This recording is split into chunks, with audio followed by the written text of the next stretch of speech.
This video is powered by the pros at Pascal Air Plumbing and Electric. Arkansas owned, Arkansas operated. GoPascal.com. One thing I could have asked them, probably I'll just ask you, wouldn't you have loved to have those three have the luxury of players coming in like you have this year? And is it going to help the newcomers to maybe not have so much expected of them first? I think so. I think when you talk to our freshmen, you can sense that already. The overwhelming factor of being a freshman at this level, anytime you can ease that in any shape, form, or fashion, it's a good thing. And the three you had up here, along with, Mac and Sam and 3 or 4 others you could have had, have just they've been an invaluable resource to those kids. When I check in with the newcomers on a daily basis, their responses are way different than this year than we've had in the past. There's still some moments of overwhelmingness, but not nearly. And a lot of that, it's a willingness. Sometimes upperclassmen like there to be a little bit of a suffrage period. They like there to be some suffering for freshmen. But I think this particular group, that probably was a few days instead of a few weeks or months or whatever. So it's a really good group and I give the kids that are coming in a lot of credit too, because they've had a really good attitude about it. Like, they've accepted the freshman moments and then responded appropriately when given the opportunity. Yep. And then too with Sasha, Sasha's got such a fresh outlook on things, and it's just when I think things are starting to get a little bit hard, she'll say something or do something that puts you back into place, and the reminder that okay, this maybe isn't as big a deal as I'm making it out to be. She's been really good for me. I hope I've been equally as good for her, but she has been a really good. I just can't call her a newcomer. We haven't returned her, or I don't know what the appropriate term would be for her. Her and Saylor talked a lot about just the competition there every day in practice, how difficult that's been on each of them. But top to bottom, it seems like there's been some really good in-practice competition. Will you speak on kind of that and how a lot of players match up well with each other? Yeah, we're 10 deep. There is not, when we go 1 through 10 and we go 5-on-5 in the past, I think the coaches and people who have been at practice could go, oh, that team's getting ready to beat that team. You can't do that right now. There's not a common denominator. You look at the team and you go, that's pretty evenly matched up. And if it was Saylor and Sasha sitting here talking to each other about it, they've been having to guard each other almost every day. I'm not sure they've been on the same team yet. Did they mention that? Because they did. Yeah. They may not have been. And again, you're talking about 2 kids who have been, not in our practices, but in the SEC, have been dominating defensively against certain opponents. So to see them go to head to head it's fun as a coach. Grant's been at our break. It's been fun to watch, I think. You have Keats, Talia going against Sam and Mac some days. So you have 2 kids who haven't played an SEC game yet against Mac, who's won more SEC games than anybody in the history of the Razorbacks in our uniform. And Sam, who's played every game since she's been here. And some days the younger ones get, depending on who else their teammates are, they'll win the game. We have not had that. We'll find out in the next 3 days whether it's how good we are or aren't. But we are close. Like, the closeness between 1 and 10, I know I could ask our staff, the people that have been there every day, and I would imagine Grant's list has changed on a daily basis too. I think the 10 have probably been pretty consistent, but who's, in those different slots, it's been somebody different every day. Kind of now on the last stretch of these practices leading up to leaving, just kind of what's been maybe the biggest development you've seen from day 1 to now? They retained a lot of stuff. Like, we threw everything at them in 7 days. Not very deep, but really wide. Inbounds plays, sidelines plays, offense, defense, how we're going to guard things. And I was really surprised how well they retained it. Like, and this is by far the closest to, like, I've never been really big on boot camps or like start the year out, things. But this has been the closest we've had to that. It's been straight through. We've had something every day. Even our off day on Sunday, they were, packing at home and doing stuff. But it's the longest we've been on the floor. It's the longest we've been together. It's the most meals we've eaten together. So I think when you wrap it all up, this is kind of a wrap up. Now it's give them their legs back. Even our kids who are probably in the best condition that we have, their legs are starting to come back to them yesterday. They'll get a little bit more of it today and certainly tomorrow. I did not want us to board a 10-hour flight grumpy and sore and all that. So we got after them pretty good, and we've kind of been maybe more toward the recovery, and let's depart happy and ready to go. And then the next 11 days we'll kind of go through the rigors of travel, but also knowing that we're going to some pretty special places. So we've started kind of peeling back and a little bit more talking and a little less competition. Coach, What do you know about the makeup of these teams you're playing? Only one of them. I know a little bit about the university from Regina in Canada. They're a Canadian team. They're very good. I'd like them in our terminology like a D2. They're competitive. They play Division I's all the time. And they're going over there for the experience to play 3 D1s. They'll play 3 of the. I know of at least 20 other teams that are over there. I don't know who everybody is playing. But they'll be the only ones I'll know anything about prior to tip-off. Coach, I liked something that Sailor said, and then Sasha kind of backed her up on, or sorry, not Sasha, it was Jersey who backed her up on. Sailor, Sasha, Jersey. Yeah. They kind of talked about, when I asked them about what you said about last year being so tough. Yep. And Sailor kind of said there's like this renewed energy. They go into the locker room, they're just excited to get out on the court. It's not like, oh my gosh, we have to go to practice. Like, oh, it's just a different kind of energy. Can you talk a little bit about that and how you've seen that maybe over the summer? It's all we talked about. I just felt like our environment got so. I'm going to stop short of using the word toxic because it wasn't toxic. There wasn't anybody dying. It was hard. I beat myself up. I beat everybody up a little bit on how we allowed it to get where it got. And then I just found out from talking to other coaches this year at the Final Four, every program in the country was kind of in the same boat.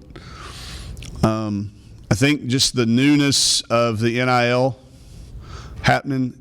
We didn't have major issues, but it was things. And then transfer portal was so talked about. We were still, 18 to 21 months, depending on when everybody thinks COVID was over or if it's over. We were all in the same boat, so it did get tough. And I think we've been very, very intentional about how we've gone about doing things differently. It's nothing big. Like, I don't think it's anything anybody could really probably, if you ask 20 people, you might get 20 different things. But I do think there's a different approach to it, and we're aware of our environment, and we're correcting daily. If something went wrong yesterday, we correct it that day. I mean, if something goes wrong today, we correct it then and there. We don't sleep on it. We don't let it come back and fester. We recorrect the course right when it happens. And I think that's when she talks about the refreshing way that is, it's kind of the old pawpaw neighbors. You don't go to bed mad. I don't think we're going to bed frustrated or having a question. A lot of kids come up to me at practice, after practice. I've made it a point. I have it on my practice schedule. There's a place for me to mark 3 times a day. I want to talk to each one of these players about something non-basketball. And I'm holding myself accountable to that 3 times per practice. Hey, I know you're a late last-minute packer. Are you packed? Hey, you've had a tendency to forget your ID when we're going to Auburn and Alabama. They're not going to let us on the plane in Greece come home if you don't have your passport. So whatever I need to talk to them, non-basketball related, that's intentional. It's just little things like that, I think, that have added up to a better environment, a better feeling. and we're going to try to keep that going as long as we can. I know there's tough times and hard things that a season brings up that will become more challenging. I mean, let's be honest, too. I mean, if you can't look forward to going to Greece and Croatia for 14 days, then you probably need to check your own attitude a little bit. I want to know who forgets their ID. That sounds like a good example right there. That's a real example. Yeah, I'll never throw anybody under the bus when it comes to that. But y'all probably could have your guesses, and you'd probably be in the top 3. But those 3 players that we just had before talked about implementing the press more into your system this year. They said there's some growing pains there, but they're doing well with it. Like, can you give us an update on how that's been going? Yeah, I actually took Grant's advice. I showed him some clips from Coach Richardson's 40 minutes of hell, and I don't know that we'll ever, like right now we're going for 7 minutes of hell. We're trying to build it up. We're not anywhere near 40 minutes yet, but I think first of all, we have to change our habits, because we talked for 3.5, 4 years about sprinting back and getting your defense set and not letting them score in transition to match up real quick. And that, when your body's used to doing something for 5 straight years, in Mac's case, like there's going to be moments. We know that. So there will be some moments it probably doesn't look so good right now, and that's fine. But I think that little twist, it's been fun to remind themselves to get up and use your energy defensively, try to shrink the shot clock. Part of it is specific for over there because the shot clock's 24 seconds, but that'll carry over to our season. And I'm going to I'm talk to Matt Zimmerman to see if he's got any old practice film, because I figure if anybody's got it, it's Zim. Is there any old practice film of the days of Coach Richardson rolling out and them jumping in it? I was at practice. We didn't have cell phone cameras, or I'm sure Coach Richardson probably wouldn't have allowed them. I'm just guessing. I don't know whether you think he would have had cell phones allowed at his practices or not, but we're going to keep drawing on that, on those, and then make it our own. I mean, we're not ever going to be able to do what they did and simulate it, because he was maybe the best ever at it, but we'll make it our own throughout the year, and it'll keep being something as a work in progress. I've had some coaching friends from our league already, following us, getting ready for the trip, saying, now you're going to press. Now we got to work on that too for y'all when we play you. So it's been fun. And with our added depth, I think it's something that can not just be fun, not just to be different. I think it's something tactically that could be another thing for us that, we don't have lack of size. We have some height. But there are teams in our league that have size and height. So this might be another little weapon for us when it comes game time.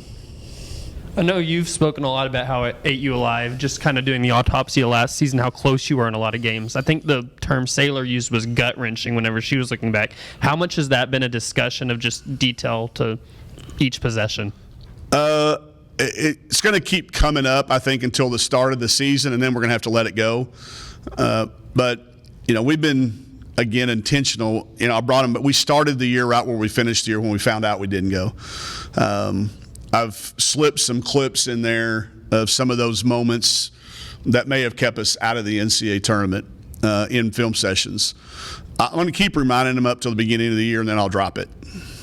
But, if the pain doesn't change you, it really wasn't worth going through. And then I think, too, talking about just like I pointed up at the banner the other day that we could have had 4 in a row. You can't get that opportunity back, but we get a chance to start another string, And, Mac always chimes in, well, I'll get a chance to go to 4. We're all like, yeah, Mac, well, not in a row, Mac. We have to bring Mac back to this, when she wants to.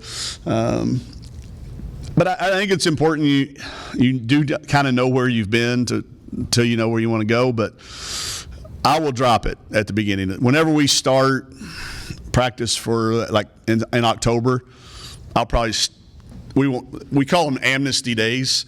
That'll be our amnesty day. Last chance to talk about what happened in the past. Now we got to really focus on every single day. But it did hurt. It was gut wrenching. I'll be on the road recruiting and I'll see a team that I know we had on the ropes. And then I just look at them different. I know I shouldn't, but I do. We could have had them. And That win would have been the difference. It doesn't help that Dorita, y'all know Dorita is now in the chair of the NCAA committee. So, like, I talked to her a lot, and she was like, she will just be reminding me. She goes, "You remember how close y'all were, right?" I said, "Yeah, Dorita, I got it." She goes, "Well, it was real close." I said, "Yeah, Dorita, I got it." We were really, really close. And it does sting, and it does hit you in the gut, and I think everybody will have a different term for it, but I think it's healthy to remember that, how it did feel, so you do your best to not feel that way again, regret something. If you do your best and you don't, but I think we have some regrets. I think we all could look back on the autopsy and find a lot of things we could have done better. So what we've said, and we're not going to autopsy at the end of the year, we're autopsying every day, after weights, so when we travel, hey, how do we travel? How was that? Were you nice to the stewardess? Did you thank them when they brought you something? Did you give up your seat so a family could sit together? We're talking about travel behaviors. We'll start talking about those today because our kids haven't flown commercial. I was trying to think the last time we flew commercial as a unit. We're kind of in our own little bubble when we travel, but so now we're going to be courteous of other flyers, courteous of, flight attendants, pilots, other travelers, families, how you act in a terminal, TSA, I always tell our kids I can help you with almost everybody that's name isn't letters. I can't help you with the FBI, the Fayetteville PD, the NCAA, but I can't help you with TSA either. Be nice to those and follow their rules so that you are able to get on that airplane. BetOnline is your #1 source for all your betting needs. Get the latest odds, lines, and matchup reports for baseball, boxing, golf, and more. BetOnline continues to be the fastest and easiest way to place your wagers, including live betting and your favorite casino and card games available to play right from your phone. Head to the website or use your mobile device to sign up today and get in on the action. Remember to use our promo code BELIEVE, that's BLEAV, for your 50% welcome bonus on your first deposit. Bet online, where the game starts.